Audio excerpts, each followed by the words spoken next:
awesome.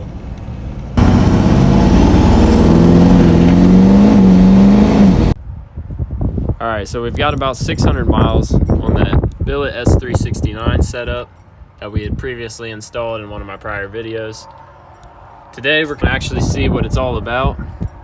So far it's been awesome, besides this cheap O'Reilly's intercooler boot I had to go pick up in a pinch. It's actually the second one. The other one exploded at 24 pounds of boost. And don't mind the engine bay, I've just not been running my inner fenders. And it's been raining. But we'll get those put in too, sometime. So right now we're going to get this intercooler boot swapped out with a little bit better one I got from HPS, and it's offset by a 1/2 inch. Because as you can see with my intercooler pipe and the way the turbo is, there was no good way of really getting that boot on. And it's really a pain swapping that out because I have to choke the intercooler pipe, run a ratchet strap all the way over the engine, ratchet strap it down, and use multiple pry bars to try to push the intercooler pipe as close as I can to that turbo. And it's still, yeah, it was not offset. It was a regular intercooler boot. But the one we've got now is actually offset, so it should slide together way better. So we're gonna get these intercooler boots swapped out, and then we'll go on a little drive.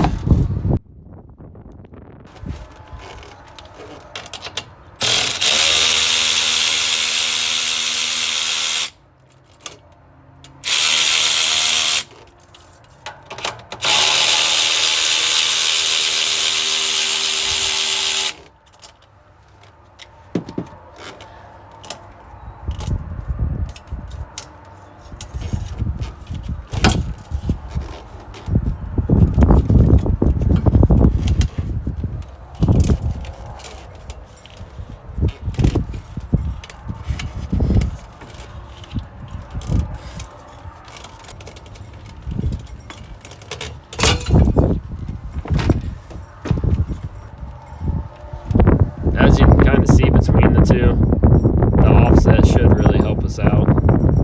It's not holding the shape that it was in, but this 1/2 inch offset should do our trick. They should go together way easier.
All right, so we've got the new boot on. That went on way easier than what the last one did. It almost looks a lot straighter too. Still not perfect, but definitely worth it getting the 1/2 inch offset intercooler boot. So now let's go on a little rip. All right, so now that everything's kind of up to temp, we're gonna kind of lay into it, see what it's got, see what we can break.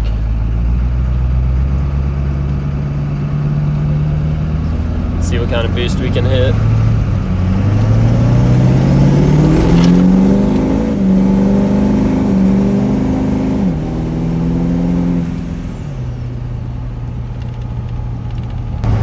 Wow, so that was much better than any of the previous pulls with the RDS 68.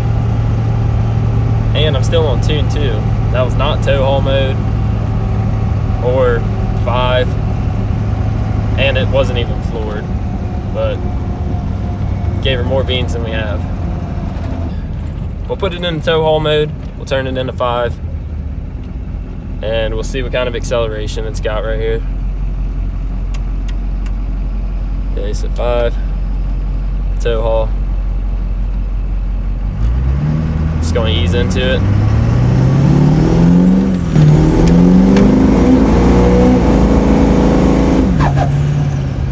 Oh, that was awesome. I don't even know what speed we started breaking loose at, and that still was not even floored. But wow, that was awesome.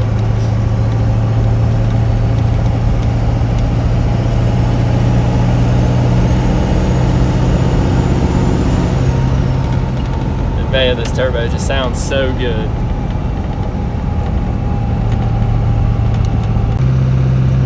Alright, so we're second gear, lock up.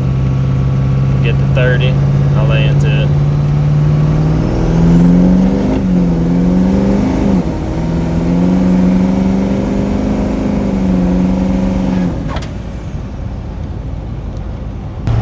This thing is awesome.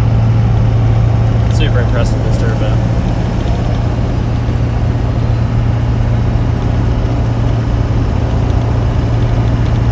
The overall drivability of the S369 is not bad at all. Hardly has any lag. It just performed way better than what the RDS 68 did.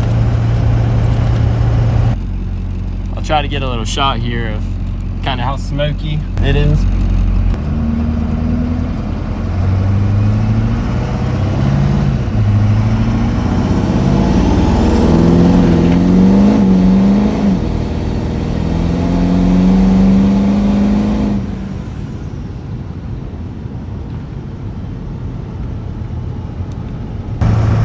Well, I can smell a whole lot of raw diesel fuel, so something had let loose somewhere, and I take it we're dumping fuel, or leaking fuel out of somewhere.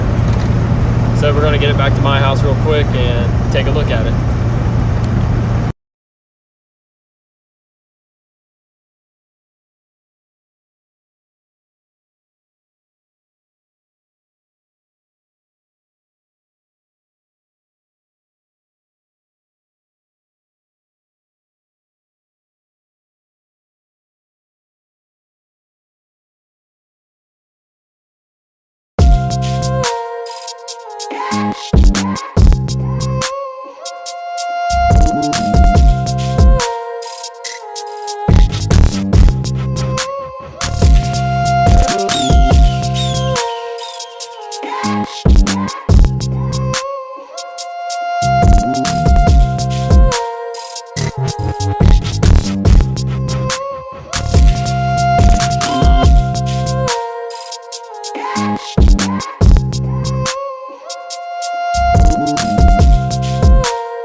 Okay, so I believe the leak is coming from somewhere down in this area.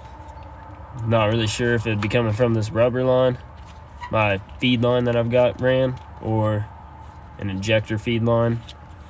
But I'm gonna set the camera up and fire the truck up.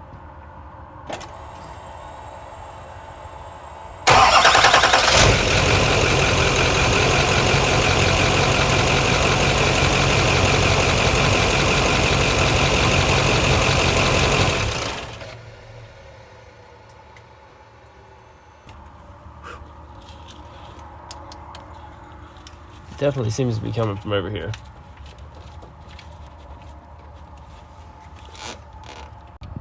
All right, real quick, I'm gonna unhook these batteries and then unhook these wires, pull all that stuff off, the brackets off, and kind of get a good look at the feed lines underneath.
I'm just gonna replace these two feed lines right here.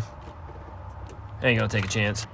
Well, now that we're covered in fuel, and everything else is too, we're just gonna see if these feed lines are loose. See if something came loose maybe, causing it to spray out. If not, we're just gonna replace both of those, call it a day. Have it back together and then do another video, but hopefully a lot better video. Be able to do a lot more, get a lot more done with the truck. Well, we got one good solid pull in. That was pretty sweet. So we'll try again next week, see what else we can do, see what else we can break. So these feed lines were tight, nothing was loose or nothing like that. Of course, it couldn't be something easy. So next video will be installing the driver's side front two injector feed lines. Also, in some future videos, we'll be messing with the Supermoto a little bit, doing a heart transplant. We got to rip the clutch out, do a bunch of other stuff, freshen it up for springtime. We've also got the little turbo pit bike. I'll be showing you guys more of that stuff.